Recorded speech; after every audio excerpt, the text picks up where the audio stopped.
Que le Seigneur vous bénisse, vous qui me suivez un peu partout, surtout sur les réseaux sociaux. Je vous salue ce matin dans le nom glorieux et puissant de notre Seigneur et Sauveur Jésus-Christ. C'est moi, votre frère, le frère Jérémie. Je suis ici pour répondre juste de façon rapide à une question qui a été posée par un membre de la DDR, c'est-à-dire le groupe des débats musulmans au niveau de la Côte d'Ivoire. C'est une question qui a été posée à un pasteur. Je ne sais pas si la réponse a été donnée, mais je vais rapidement répondre à cette question que ce fameux prédicateur musulman de la DDR a posée comme question à un pasteur. Sa question est de savoir, est-ce que Dieu, pour sauver les hommes de leurs péchés, a besoin de prendre la forme d'un homme? Je crois que c'est ça la question qui a été posée par ce fameux prédicateur musulman de la DDR. Disons, est-ce que Dieu, pour sauver les hommes, a besoin de prendre la chair humaine ou la forme d'un homme? Tout d'abord, je tiens rapidement à dire à ce fameux musulman que qui est-il pour dire à Dieu ce que Dieu doit faire ou ce que Dieu ne doit pas faire? Ça, c'est d'abord la première question qu'il faut poser à ce musulman. Qui est-il? Lui, il est qui pour dire à Dieu ce que Dieu doit faire ou ce que Dieu ne doit pas faire, ou comment Dieu doit le faire ou comment Dieu ne doit pas le faire? Qui est-il d'abord? Ça, c'est la première question à poser à ce fameux musulman qui a posé cette question à ce pasteur. Est-ce que Dieu, pour sauver les hommes, a besoin de prendre la forme d'un homme? Et je réponds rapidement à cette question par un verset de la Bible, même 2. Dans les psaumes 115, à partir du verset 6, il est écrit « Tout ce que l'Éternel veut, il le fait, dans les cieux et sur la terre. » Tout ce que l'Éternel veut, c'est-à-dire Dieu, tout ce que Dieu veut, il le fait. Et nous pouvons aussi ajouter les psaumes 115 à partir du verset 2, qui dit que notre Dieu est au ciel. Et il fait tout ce qu'il veut sur la terre. Qui es-tu, toi, pour dire à Dieu ce que Dieu doit faire ou ce que Dieu ne doit pas faire? Qui es-tu? Tout ce que le Seigneur veut, il le fait. Et moi, la question que je vais poser à ce musulman, lorsqu'il dit, est-ce que Dieu peut prendre la forme humaine ou Dieu, pour nous sauver des péchés, est obligé de prendre la forme d'un homme? Moi, je pose la question à ce musulman, il parle de quel Dieu? Vous parlez de quel Dieu? Tu parles de quel Dieu? Est-ce que tu parles du Dieu de la Bible ou du Dieu du Coran? Tu parles de quel Dieu?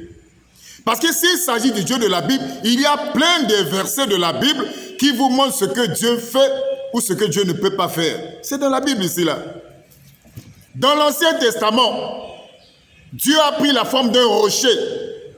Ça, il n'y a jamais eu de débat sur ça. Dans l'Ancien Testament, le grand Dieu a pris la forme d'un rocher. Ça, il n'y a jamais eu de débat sur ça. Dans l'Ancien Testament, Dieu a pris la forme d'un ange. L'ange de l'Éternel, c'est l'Éternel lui-même, dans une forme angélique. Ça, il n'y a jamais eu de débat sur ça. Alors, lorsque Dieu prend la forme humaine, ça crée des débats. Mais pourtant, la Bible est tellement claire sur ce point. La réponse est dans la Bible. La réponse est dans la Bible. La réponse à cette question-là est dans la Bible. Jean chapitre 1, à partir du verset 1, il est écrit « Au commencement était la parole. La parole était avec Dieu et la parole était Dieu. » Le verset 14 « Et la parole s'est fait chair. » Lorsqu'on parle de la parole qui s'est fait chair, c'est Dieu qui prend une forme humaine. Alors moi je pose la question à ces fameux débatteurs musulmans de la DDR. Lorsque tu poses cette question-là, est-ce que Dieu, pour nous sauver de nos péchés, a-t-il besoin de prendre la forme humaine? Moi, je te pose une question. Tu parles d'abord de quel Dieu? Tu parles du Dieu de la Bible?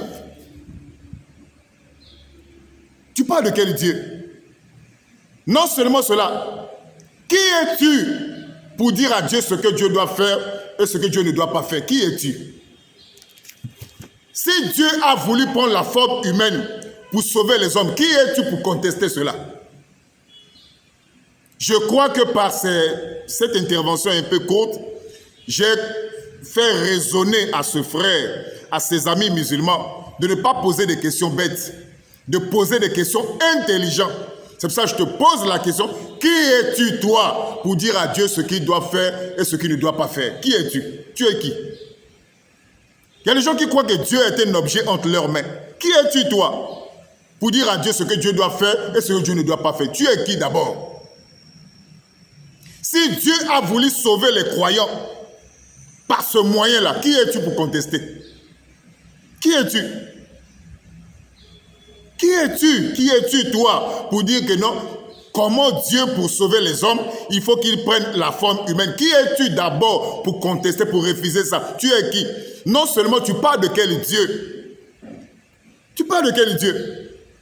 Parce que s'il s'agit du Dieu de la Bible, alors nous allons ouvrir la Bible et obtenir les réponses à nos questions. C'est de ça qu'il s'agit. Si le Dieu du Coran ne peut pas prendre la forme humaine pour venir sur la terre, tant mieux. Ça, c'est le Dieu du Coran. Mais le Dieu de la Bible peut tout. D'ailleurs, il est écrit dans la Bible, tout ce que l'Éternel veut, il le fait. S'il veut prendre la forme humaine, il le fait. S'il veut prendre la forme d'un rocher, il le fait. Pour conduire les enfants d'Israël dans l'Ancien Testament, Dieu a pris la forme d'une tempête, la forme d'une nuée, excusez. La nuée, Dieu a pris la forme d'une nuée pour conduire les enfants d'Israël.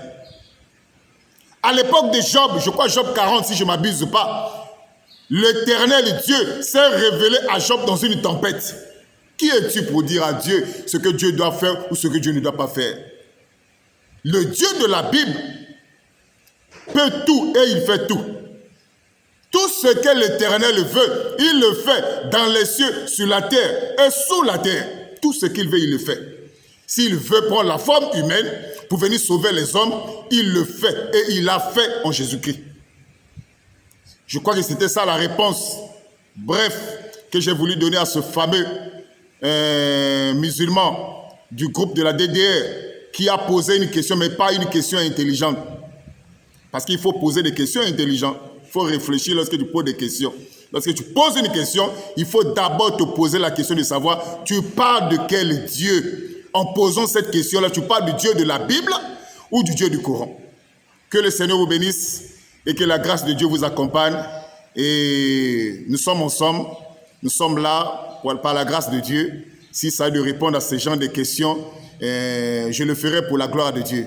Que le Seigneur vous bénisse et à la prochaine pour certainement une autre vidéo. Merci.